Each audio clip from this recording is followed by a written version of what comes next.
Plus. I'm joined by Catherine Jones, a lecturer at the University of St. Andrews. Thanks so much for being with us here on France 24. The presumed goal of this visit by Antony Blinken to China, this is about sort of, calming tensions, not reaching any breakthroughs, but that still appears to be a pretty tall order.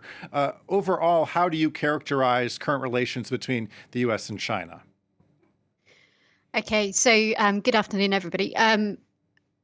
I think it is a tall order to try and get to a point where the US and China have reduced tensions, because some of these issues are not going to be resolved.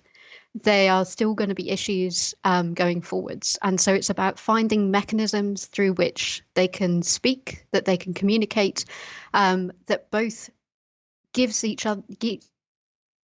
side confidence that they can trust what the other side is saying and what the other side is committing to. And I think some of the statements that have preceded this meeting that was announced last week have not set the stage for that to go particularly well. So we've had statements from Xinjiang suggesting that China wants the US to show respect. Now, one of the problems is that phrase can be taken radically out of context. But I think the fact that it can be taken out of context means that there is this presence of distrust between the parties going into these talks. And that doesn't set the stage for a productive set of meetings. But identifying some mechanisms where they can more cooperatively work together on a whole range of issues is going to be really important going forwards.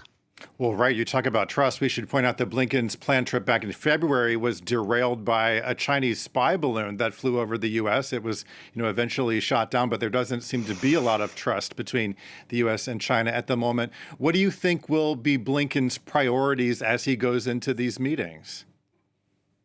I mean, I would hope that the priority is to make sure that things don't get worse. And actually, I would say that having these meetings is a quite positive step forwards, because not communicating, not directly speaking to each other, not having exchanges on both sides of administrations to speak at these high levels is not going to work towards generating greater trust. And so I think there is an important thing to take note of the positive step forwards, but not to expect a sort of radical change in relations or a radical blossoming of trust between any of the individuals or any of the parties involved in the short term. Rather, that's going to be a longer term objective. And obviously that's going to include not just this US administration, but also whatever happens next in the US. Are there any places of cooperation you think that US and China could sort of see eye to eye on? Well, so I think they can see eye to eye that they both have a certain amount of risk about each other. I think they both understand that there are risks emanating from North Korea. I think they can both understand that there are risks related to actions in Ukraine. So even just getting an acceptance that they both understand a set of risks that are common to both is useful. I think the often touted we need to work together on climate change is hugely important. But at the same time, I think that's heading towards a mutual acceptance of understanding common risks rather than finding common solutions where they can work together going forward. And when it comes to Taiwan, I think there's still a long way to go before that. Sorry to interrupt you there, but when it comes to Taiwan, President Biden has said that the U.S. would intervene militarily if China made some kind of move of aggression. Do you think that Antony Blinken will try to dial back tensions on that front? Well, I think there's been long-standing differences between what China understands as the One China principle and what the US has adopted as the One China policy. And so even if they just agree to a new sort of fudge or a new reinterpretation of different types of languages having different implications, is in itself a positive move.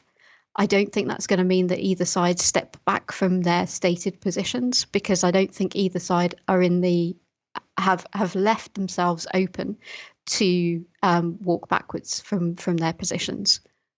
And at the same time, I imagine there's some sense of wondering on the part of the Chinese how the U.S. presidential election will turn out next year. If a Republican takes control of the White House, how might that change a U.S. policy with regard to Taiwan, for example?